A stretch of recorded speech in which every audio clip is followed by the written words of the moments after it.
자, 오늘 명사수의 명의. 과연 어떤 분이 오셨을까요? 오늘의 명의를 소개합니다.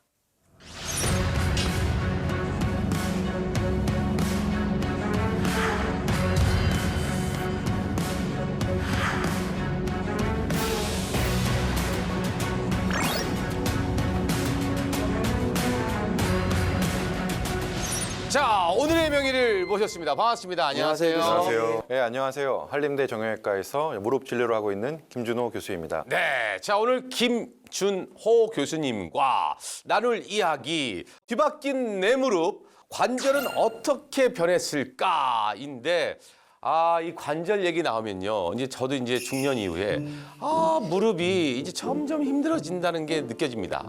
어떨 때 주로 그런 생각이 드시나요? 이제 뭐 쭈그리 앉아서 뭔가 작업을 하고 일어날 때 네. 무조건 앉았다 일어날 때 아이고 이 소리가 나요. 그렇죠. 지금은 이제 쪼그려 앉았다 일어날 때 아이고구 소리가 나잖아요. 네네네. 이게 이제 방치가 되고 기다리다 조금 지나다 보면은 곡소리로 변합니다. 에이. 교수님. 잠깐만요. 너무 겁을 주신 곡소리랑 그렇게 얘기하시면 너무 무섭습니다. 네. 조금만 걸어도 통증이 생기게 되고요. 네. 이렇게 피하고 싶어도 사실 피할 수 없는 사실 우리에게 다가오고 있는 소리 없이 다가오고 있는 퇴행성 관절염 이야기입니다. 이게 제가 종종 쓰는 비유인데요. 네네. 지구 온난화가 사실 요즘 이슈지 않습니까? 네네네. 지구가 점점 뜨거워지면서 네. 이제 생태계라든지 환경이 바뀌고 있지 않습니까? 무릎도 똑같습니다.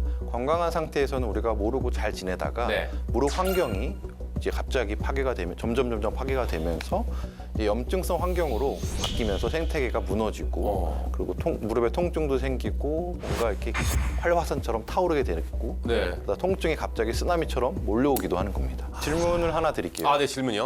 이렇게 우리가 고통스럽고 힘든 퇴행성 관절염의 시작은 과연 어떻게 되는 걸까요? 퇴행성 관절염의 시작. 연골아닐까요? 예, 맞습니다. 정확합니다. 아는 것처럼 연골이라는 거는 뼈와 뼈 사이에 있는 코팅된 막이고요. 이게 무릎과 무릎 사이에 충격을 흡수해주는 역할을 합니다. 근데 이게 두께가 한 3, 4mm밖에 안 돼요. 아니 지금 교수님께서 말씀해 주셨는데 3, 4mm면 이거 뭐 너무 얇다라는 생각이 드는데 이게 좀 두꺼웠으면 참 좋겠다라는 생각을 문득 하게 되네요. 맞습니다. 두꺼웠으면 좋았겠지만 네네. 사실 어쩔 수 없는 거고 얇은 두께만큼 사실 또 아쉬운 게 하나 더 있습니다. 예. 이게 한 번 손상이 되면 네. 사실 재생이 거의 안 된다고 보시면 돼요. 제가 또 비유를 하나 하자면 네네. 연골을 후라이팬 코팅막으로 비유하는데 오래된 후라이팬 코팅막이 한번 벗겨지게 되면은 네네. 어떻게 할 수가 없지 않습니까? 그렇죠. 연골도 비슷합니다. 네네네. 시간이 지나면서 마찰로 인해서 연골이 점점 벗겨지게 되면은 얇아지고 갈라지고 그러다가 파여서 뼈까지 노출이 되게 되는 거죠. 그러면 이제 통증이 굉장히 심해지게 되죠. 연골을 한번 망가지면 되돌릴 수 없다가 굉장히 조금 이게 희망이 없어 보이거든요. 네, 연골이 닳아서 없어지면은 아까 얘기했듯이 코팅된 막이 벗겨지니까 네. 뼈와 뼈끼리 계속 부딪히게 되고 네. 그러다 보면 염증이 더욱더 빨리 생기고 많이 생기게 되죠. 네. 그러다 보면은 무릎이 붓고 빨개지고 물이 차게 됩니다. 가끔 가다가는 움직일 때 무릎에 소리도 나게 되고 그러다가는 이제 사실 평지만 걸어도 너무 아픈 상황이 벌어지게 되는 거죠. 무릎의 환경이 염증성 환경으로 변하는 거예요. 생태계가 변하는 거죠. 그러면서 이제 무릎에 물이 계속 차게 되는 거예요.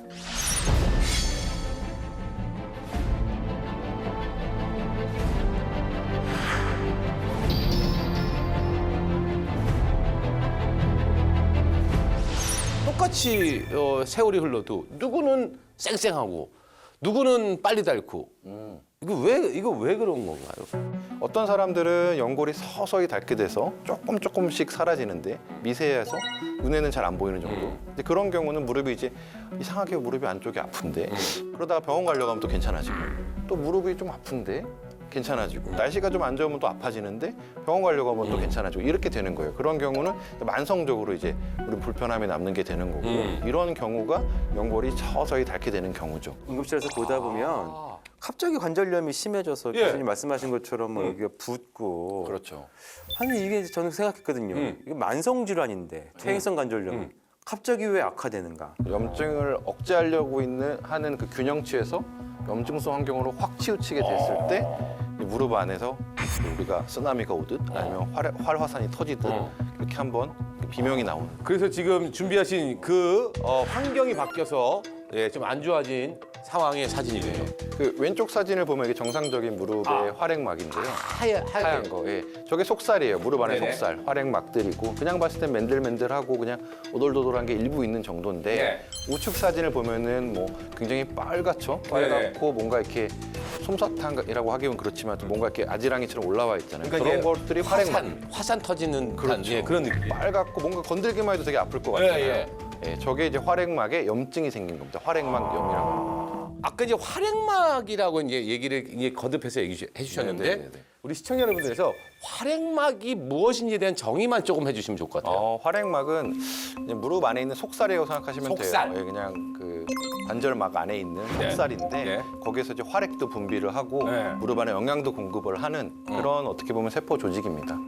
여기 이 무릎의 비명, 이 통증을 좀 이렇게 염증만 좀 제거할 수는 없습니까?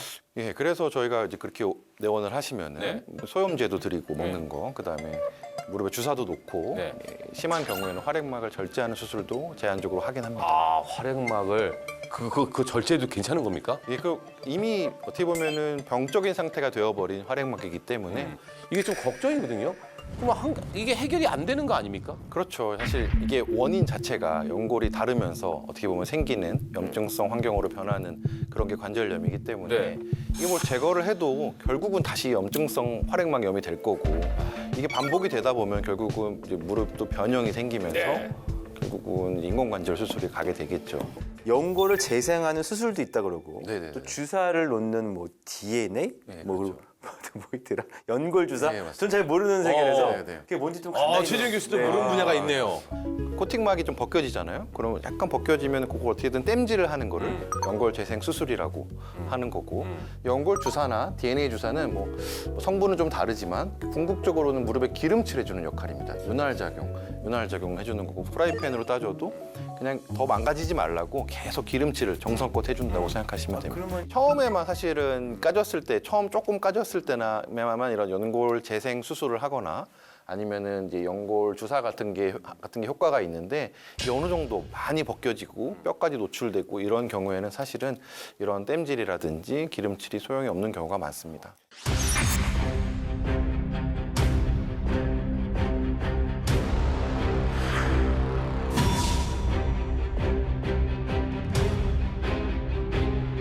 교수님, 그럼 우리는 어떻게 됩니까? 사실 무릎 환경을 이렇게 되돌릴 수 있는 강력한 치료 방법이 아직 남아 있습니다. 강력한 치료법. 이런 게 중요해요, 우리는. 체중 조절, 체중 감량 및 근력 운동입니다. 치료라고 해가지고 굉장히 기대했어요. 환자분들도 같은 반응입니다. 얘기하면 이러고 가시거든요. 사실 체중이 굉장히 중요한 이유가 생각을 해보시면은 우리 그 무릎에 무릎뼈가 이렇게 있잖아요. 그럼 연골이 그걸 덮고 있는 건데 체중이 늘어나면 이제 얘네가 꽉 짓누르는 역할을 하겠죠.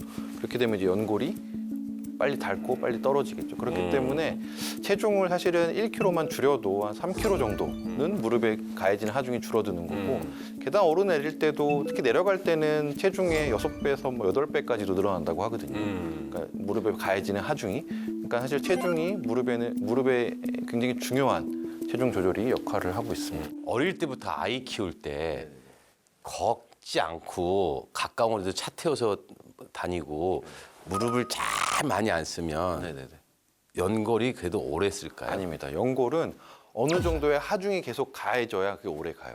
저는 환자들한테 관절염 환자들 많이 걸으라고 하거든요. 연골 자체가 아예 안 쓰면 오히려 그게 이제 기능을 제대로 못합니다. 오히려? 어느 정도의 충격은 계속 가해져요. 그럼 신발에 여기 밑창 같은 존재네요. 안 신고 가만두면 이 고무가 경화돼서 부러지듯이 아까 계속 신어주면 오히려 더 오래 신듯이. 그렇죠. 네. 자, 그러면 이제 근력 운동은? 근력은 특히 허벅지, 그러니까 무릎 주변에 있는 대퇴사두근 같은 허벅지 근육은 이제 무릎의 하중을 분산시켜주는 역할을 합니다. 그렇기 때문에 연골을 보호해주는 어떻게 보면 가장 강력한 무기죠.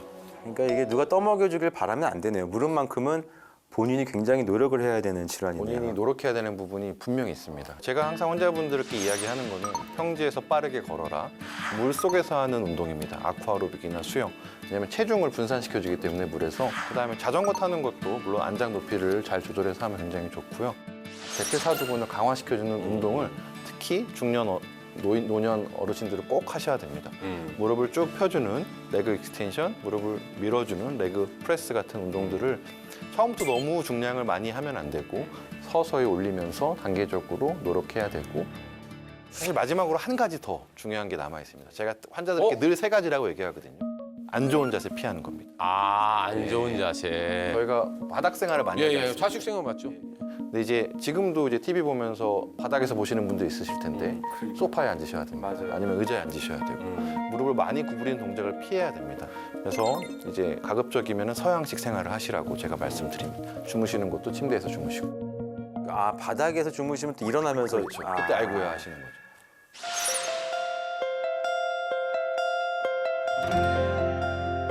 무릎 내 생태계가 사실 되돌릴 수 없을 만큼 파괴가 되기 전에 우리 무릎의 환경도 우리가 잘 지켜야 될 것 같습니다. 예.